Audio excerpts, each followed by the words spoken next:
What's the word, ladies and gentlemen? This is Andrew, and today I'll be talking about 4 games that I am most excited about, most hyped for, coming up within the next year. Now, these 4 are taken from a personal list of games that I myself am hyped about, so if there's a game that I didn't mention here that you are excited about, let me know in the comments. I'd love to hear from you guys to see what you guys are into. Also, these games are not listed in any particular order, so don't think I am more excited about number 1 over number 3. Anyways, to start us off, coming in at number 4, No Man's Sky. It's essentially a space exploration game with a scale so massive, it will take you about, I'm not even joking, 585 billion years to see every planet. And that's counting if you're only seeing them at a rate of 1 planet per second. So how many planets is that? Well, just about 18 quintillion life-size planets in this game. I'll post the real number up here. Oh my god, that's a gigantic numbers, but that's the number according to Hello Games, the developer for this particular game that I'm excited about. Now, the whole point of this game, well, it's essentially up to you. You can either join a side of a warring faction, explore and trade minerals to upgrade your ship and gear, be a general explorer of planets, destroy planets, or journey to the center of the universe, which apparently has some sort of massive secret event that will happen, so I guess it's worthwhile doing. So if it isn't obvious, I'm pretty hyped about this game because it looks so freaking gorgeous. I mean, just look at the footage, it looks pretty damn awesome. Something about seeing how massive the scale is just seems so breathtaking. Now, I don't believe the focus will be multiplayer, though I have read around that they do plan on implementing some type of multiplayer aspect. I believe it will be some sort of like lobby system where a number of players can load into one universe. However, running into another player will be a rare occasion given the massive scale of this universe, and coordinating with your friends may be difficult and kind of a lengthy task. Sean Murray, one of the devs, went into some detail in an interview, and I'll go ahead and link that in the description box below. Go ahead and check that out for your reading. Also, there doesn't seem to be any loading screens. Sean Murray mentioned in the articles, everything seems to be entirely computer generated. Don't ask me about the technical details because I won't know them, but I'll go ahead and link that as well in the description. A little article for you guys. Now, I guess my only concern about this game is that I fear things will become a little repetitive. You know, I mean, sure, the first 24 hours of playing the game straight, I mean, I'm not gonna play the game straight, but you know, the first 24 hours into the game, things will be fresh, right? What happens after 100 hours or 500 hours? Because I'll be curious to see if the planets start looking the same. I'll give the devs the benefit of the doubt though, and that surely they'll have some sort of progression system to keep things fresh and interesting. But overall, I think this game looks super promising, and I'll be excited to play it. You guys may be wondering, when does it come out? Well, apparently later on this year, 2015, it'll be available on the PS4 as well as the PC. So something to look forward to, guys. Number 3, Overwatch. Now, I'm not gonna get too into this one as I'm sure a lot of you guys already know about this game. It's a multiplayer arena-based FPS developed by Blizzard. That's right, guys, like makers of StarCraft, WoW, you name it. It has a bunch of different heroes and classes, all of which have their own role on the battlefield. The game will feature 6 vs 6 combat with 4 different roles: offensive, defensive, support, and a tank. Now, the 2 modes that I'm aware of in this game are payload, which is where you escort a vehicle to a certain spot and the other team has to stop you.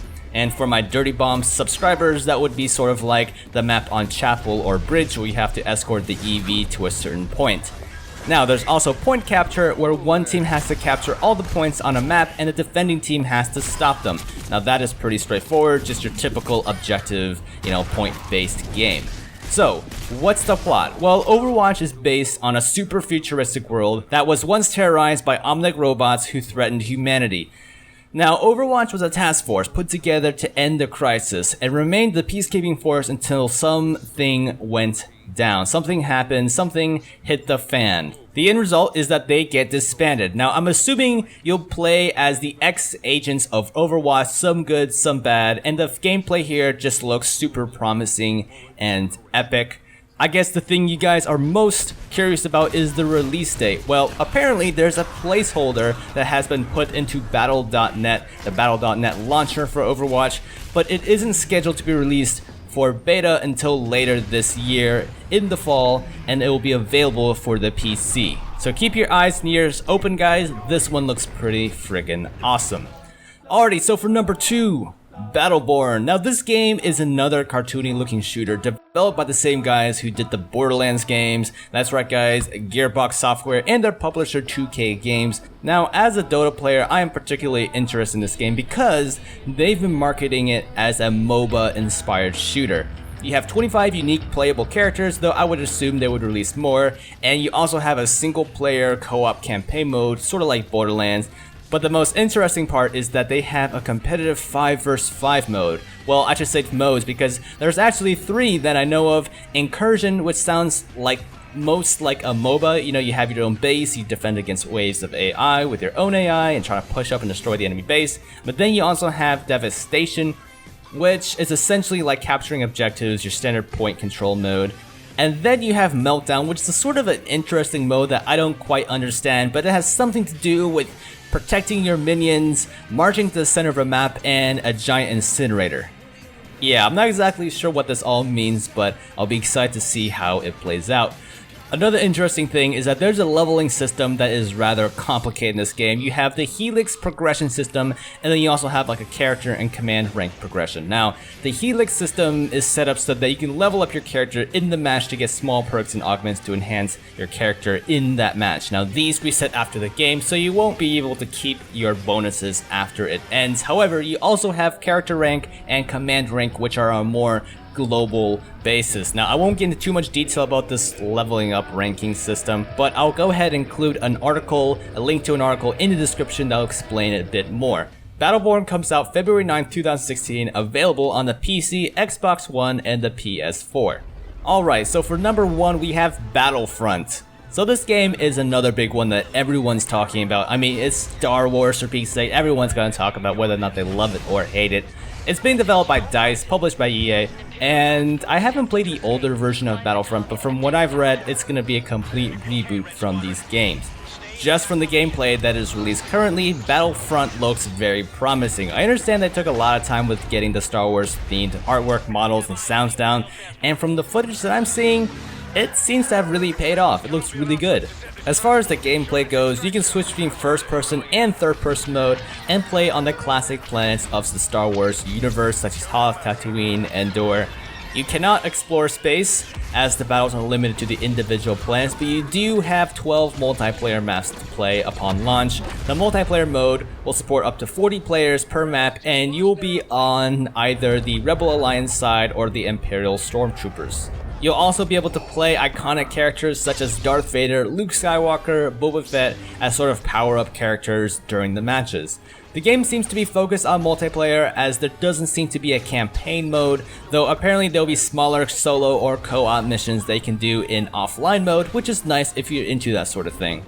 Anyways, I won't go into too much about this game, as I'm sure you guys already know much of this information, but the exciting thing is that closed alpha has already started in July. The game will be released November 15th, 2015 for the PS4, Xbox One, and the PC. The first DLC, Battle of Jakku, will be released December 8th, 2015, and for those who are into pre-ordering games, I personally am not. But if you do pre-order Battlefront, you'll be able to get the DLC a week earlier, thus making it December 1st. Anyways guys, that concludes my personal short list of games that I'm looking forward to. I could have probably gone on for hours about all the different games I'd like to play, but my time is limited, as I'm sure yours is as well. I hope you guys enjoyed this video. If you did, smash that like button and let's aim for 100 likes on this one. And if you're new to my channel, you should check it out because I'm currently covering a game called Dirty Bomb. But I'm looking to branch it out as well, so if you check out my videos, you like my style, go ahead and subscribe. And if there's a particular game you want me to cover in the future, please be sure to let me know in the comments. Alrighty guys, I think that's just about it for today, and I'll see you in the next episode.